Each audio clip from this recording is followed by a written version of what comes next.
రెడ్డికి కేంద్రం నుంచి ఊహించినటువంటి షాక్, అతను ఊహించినటువంటి విధంగా కేంద్రం నిర్ణయాలు తీసుకుంటుండటంతో జగన్మోహన్ రెడ్డికి దిక్కు తోచనటువంటి స్థితిలో తాడేపల్లి కోటలో తీవ్ర ఫ్రస్ట్రేషన్కి గురవుతున్నట్టుగా తెలుస్తుంది.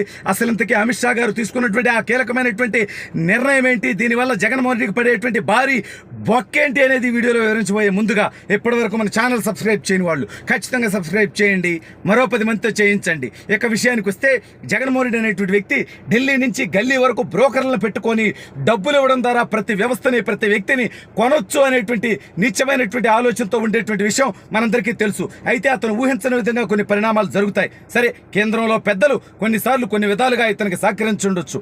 ఇతని మీద ఉన్నటువంటి ఆరోపణల విషయంలో, సొంత బాబాయిని సొంత కుటుంబ సభ్యులు వేసేసుకున్నటువంటి విషయంలో, అక్రమ కేసుల విషయంలో వాళ్ళు కాపాడుతున్నారనేటువంటి నింద వాళ్ళ మీద ఎన్నాళ్ళు మోపిగలిగాడు జగన్మోహన్ రెడ్డి విజయవంతంగా. వాళ్ళని కలవడం ద్వారా కానీ, వాళ్ళకి ప్రత్యక్షంగా పరోక్షంగా సహకరించడం ద్వారా కానీ ఎన్నికల విషయంలో కూడా పూర్తిగా వాళ్ళు సహకరిస్తారని ఐఏఎస్ అధికారుల దగ్గర నుంచి ఐపీఎస్ అధికారుల దాకా, ఎన్నికల కమిషన్ దగ్గర నుంచి డీజీపీ సిఎస్ దాకా జగన్మోహన్ రెడ్డికి మొత్తం సహకరిస్తారు. వ్యవస్థల్ని గుప్పెడపట్టడం ద్వారా, వ్యవస్థల్ని చెరపట్టడం ద్వారా చివరికి న్యాయస్థానాలనే కొనాలనేటువంటి నీచమైనటువంటి ఆలోచన జగన్మోహన్ రెడ్డి చేశాడు. అయితే ప్రతి విషయంలో కూడా కేంద్రం నిందలు ఎదుర్కొనింది. అయితే ఇప్పుడు పొత్తుల గురించి కొన్ని వార్తలు వచ్చాయి. అయితే జగన్మోహన్ రెడ్డి కాన్ఫిడెన్స్ ఏంటంటే, ఎంత డబ్బన్నా ఇచ్చి మీరు పొత్తు పెట్టుకోవద్దు, ఇతర రాష్ట్రాల్లో 4 రాష్ట్రాల్లో ఎన్నికలు చేసుకోవడానికి కావాల్సినటువంటి డబ్బు నేను వేలాది కోట్ల రూపాయలు ఇస్తాను. కర్ణాటక, తెలంగాణ, తమిళనాడు, అదేవిధంగా ఒరిస్సాలో మీ ఎన్నికలకి నేను ఫండ్ ఇస్తాను. అక్రమంగా వేలాది కోట్లు, లక్షలాది కోట్లు సంపాదించున్నాను. మీరు జనసేన తెలుగుదేశంతో పొత్తు పెట్టుకోవద్దని భారతీయ జనతా పార్టీని ఒత్తిడి చేసేటువంటి ప్రయత్నం చేస్తే అమిత్ షా, నడ్డా ద్వారా తీవ్ర ఆగ్రహాన్ని వ్యక్తం చేస్తూ, నువ్వు మేమేం చేయాలో నిర్ణయించేటువంటి పరిస్థితికి వస్తే నీ అహంకారం తీవ్ర స్థాయికి వెళ్ళినట్టే.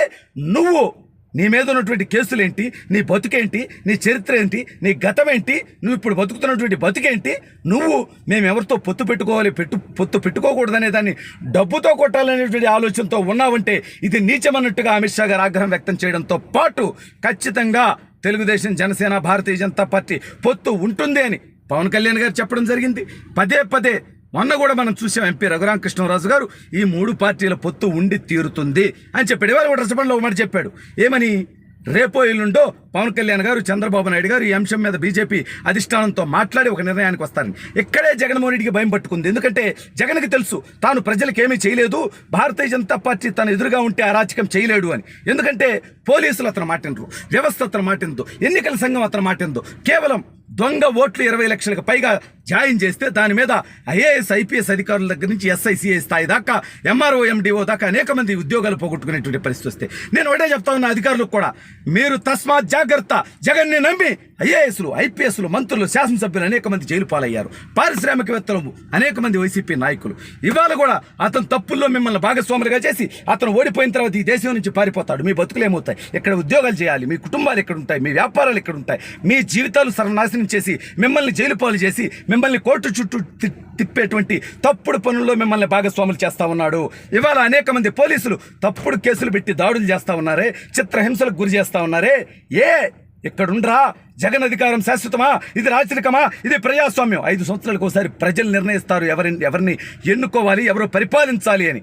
ఆ రోజు జగన్మోహన్ రెడ్డికి వ్యతిరేకమైనటువంటి ప్రభుత్వం, తెలుగుదేశం, జనసేన ప్రభుత్వం వస్తే తప్పు చేసిన వాళ్ళ బతుకులు ఏమవుతాయనేది ఆలోచించుకోవాల్సినటువంటి అవసరం లేదా? ఇవాళ అమిత్ షా గారు కూడా ఖచ్చితంగా ఆయన మీద ఎన్ని నిందలంటే, చంద్రబాబు నాయుడు గారు అరెస్టు కూడా ఆయన సహకరించాడు, వాళ్ళ అనుమతితోనే అరెస్ట్ చేశారనేటువంటి నిందలేస్తే లోకేష్ గారిని పిలిపించుకొని మరి ఆ అరెస్టుకి మాకు సంబంధం లేదు, ఖచ్చితంగా మా మీద వచ్చేటువంటి అన్నీ కూడా పుకార్లే, అతను తప్పుడు పనులకి మాకు సంబంధం లేదు, అతను తప్పుడు పనులు చేస్తూ వాటికి మాకు రుద్దేటువంటి ప్రయత్నం చేస్తున్నాడంటూ అతను ఆగ్రహం వ్యక్తం చేయడం జరిగింది.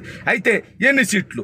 24 సీట్లు జనసేన పార్టీ పోటీ చేస్తుందనేటువంటిది స్పష్టంగా ప్రకటించారు. 3 ఎంపీలు అంటే మిగిలిన స్థానాల్లో జనసేన పోను రిమైనింగ్ స్థానాల్లో చూసినట్లయితే మనం భారతీయ జనతా పార్టీ ఒక 5-6 ఎంపీ సీట్లు అడుగుతుందని, ఒక 4-3 సీట్లు వాళ్ళు తగ్గించేటువంటి అవకాశం ఉందని ఎంపీలు, అదేవిధంగా ఎమ్మెల్యే సీట్లు ఒక 7 నుంచి 9 మధ్యలో 7, 8, 9 ఉంటాయనేటువంటి వార్తలు వస్తూ ఉన్నాయి. అయితే చంద్రబాబు నాయుడు గారు, పవన్ కళ్యాణ్ గారు ఒకే వేదిక మీద ఉన్నారు.